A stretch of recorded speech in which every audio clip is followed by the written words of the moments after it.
Surat Paus Fransiskus pada bulan Mei. Saudara dan saudari yang terkasih, bulan Mei semakin dekat. Inilah saat di mana umat Tuhan menyatakan dengan intensitas khusus cinta dan pengabdian mereka kepada Perawan Maria yang terberkati. Sudah menjadi tradisi bagi kita di bulan ini untuk berdoa rosario di rumah, di dalam keluarga. Pembatasan karena pandemi justru membuat kita semakin menghargai aspek dan nilai-nilai keluarga, juga dari sudut pandang spiritual. Untuk alasan ini, saya ingin mendorong semua orang agar menemukan kembali keindahan berdoa rosario di rumah pada bulan Mei. Ini dapat dilakukan baik sebagai kelompok maupun secara individu. Setiap orang dapat memutuskan sesuai dengan situasinya sendiri, apakah dia berdoa bersama anggota keluarga lainnya atau secara sendiri-sendiri. Yang penting, manfaatkan sebaik-baiknya kesempatan itu. Kunci untuk bisa berdoa rosario adalah kesederhanaan.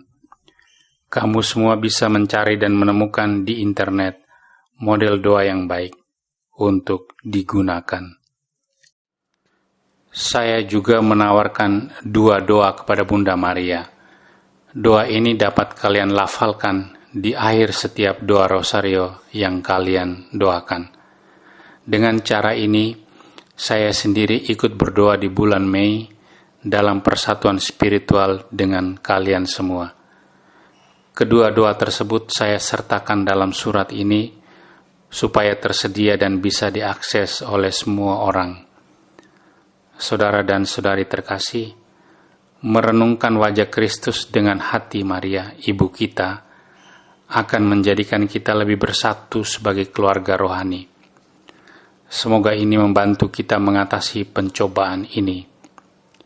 Saya mengingat kalian semua dalam doa-doa saya.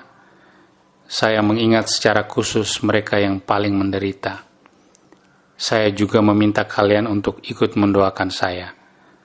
Saya ucapkan terima kasih, dengan penuh kasih sayang, saya kirimkan berkat saya. Roma, Santo Yohanes Lateran, 25 April 2020, di hari Pesta Santo Markus Penginjil. Ini adalah doa pertama yang dikirim oleh Paus Fransiskus. O Maria, Engkau terus bersinar di dalam perjalanan kami sebagai tanda keselamatan dan harapan. Kami mempercayakan diri kami kepadamu, kesehatan orang sakit, yang di kaki salib dipersatukan dengan penderitaan Yesus, dan bertahan dalam iman seperti Engkau.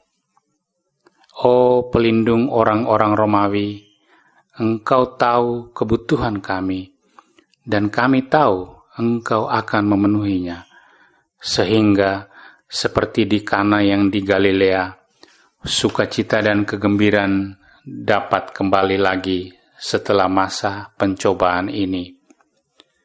Bantulah kami, O Bunda cinta ilahi, untuk menyesuaikan diri dengan kehendak Bapa dan untuk melakukan apa yang Yesus katakan kepada kami, karena Ia telah menanggung sendiri penderitaan kami dan membebani dirinya dengan seluruh kesedihan kami, demi membawa kami melalui salib kepada sukacita kebangkitan. Amin. Kami bergegas ke dalam perlindungan-Mu, O Bunda Suci Allah.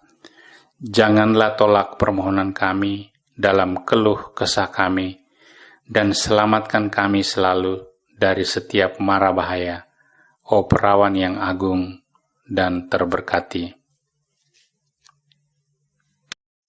Ini adalah doa kedua yang dikirim oleh Paus Fransiskus yang dapat kita lafalkan setelah doa rosario. Kami bergegas datang ke dalam perlindungan-Mu, O Bunda Suci Allah.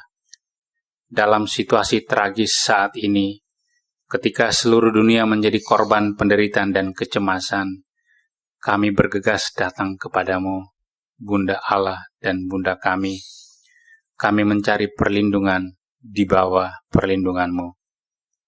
Perawan Maria, arahkan pandangan-Mu yang penuh belas kasih kepada kami di tengah wabah virus corona ini. Hiburlah mereka yang sedang putus asa meratapi orang-orang yang mereka kasihi yang telah meninggal dan kadang-kadang dikuburkan dengan cara yang membuat kesedihan mereka semakin mendalam. Mendekatlah dengan mereka yang sedang peduli pada orang yang mereka cintai yang sakit dan yang untuk mencegah penyebaran penyakit tidak bisa berada di dekat mereka. Penuhilah harapan mereka yang terusik karena ketidakpastian masa depan, serta akibat yang ditimbulkan bagi ekonomi dan pekerjaan. Bunda Allah dan Bunda kami, berdoalah bagi kami kepada Allah, Bapa yang penuh belas kasih, agar penderitaan yang besar ini dapat berakhir dan agar harapan dan kedamaian dapat hadir kembali. Mohonkan kepada Putra Ilahi-Mu, sebagaimana yang Engkau perbuat di Kana, agar keluarga orang sakit dan para korban dihibur, dan hati mereka menjadi terbuka kepada keyakinan dan iman. Lindungilah para dokter, perawat, petugas kesehatan, dan sukarelawan yang berada di garis depan keadaan darurat ini, dan yang mempertaruhkan hidup mereka demi menyelamatkan orang lain. Dukunglah upaya heroik mereka, dan anugerahkan kepada mereka kekuatan, kedermawanan, dan kesehatan yang berkelanjutan. Datang dan dekatkan diri-Mu dengan mereka yang membantu orang sakit siang dan malam, dan kepada para imam yang dalam kepedulian pastoral dan kesetiaan mereka kepada Injil, terus berusaha membantu dan mendukung semua orang. Perawan terberkati, terangilah pikiran semua pria dan wanita yang terlibat dalam penelitian ilmiah, agar mereka dapat menemukan solusi efektif untuk mengatasi virus ini. Dukunglah para pemimpin bangsa-bangsa, agar dengan kebijaksanaan, perhatian, dan kemurahan hati, mereka dapat membantu orang-orang yang tidak mampu memenuhi kebutuhan dasar mereka. Semoga mereka dapat merancang solusi sosial dan ekonomi atas dasar solidaritas dan kasih untuk semua orang. Maria, Bunda teramat kudus, gerakkanlah hati nurani kami, agar dana besar yang diinvestasikan dalam mengembangkan dan menimbun senjata dialihkan demi mempromosikan penelitian yang efektif bagi upaya mencegah tragedi serupa terjadi lagi di masa depan. Bunda terkasih, bantu kami menyadari bahwa kami semua adalah anggota dari satu keluarga besar, dan untuk mengenali ikatan yang menyatukan kami, sehingga dalam semangat persaudaraan dan solidaritas, kami dapat membantu meringankan banyak situasi kemiskinan dan kebutuhan. Jadikan kami kuat dalam iman, tekun dalam pelayanan, dan setia dalam doa. Maria, penghiburan bagi yang menderita, rangkullah semua anak-anak-Mu yang sedang dalam kesusahan, dan berdoalah agar Tuhan mengulurkan tangannya yang amat kuat itu, demi membebaskan kami dari wabah yang mengerikan ini. Dengan begitu, kehidupan dapat kembali bersemi dalam caranya yang khas. Kepadamu yang bersinar dalam perjalanan kami sebagai tanda keselamatan dan harapan, kami sungguh-sungguh mempercayakan diri kami kepadamu, O pengasih, O pencinta, O perawan Maria yang lembut. Amin.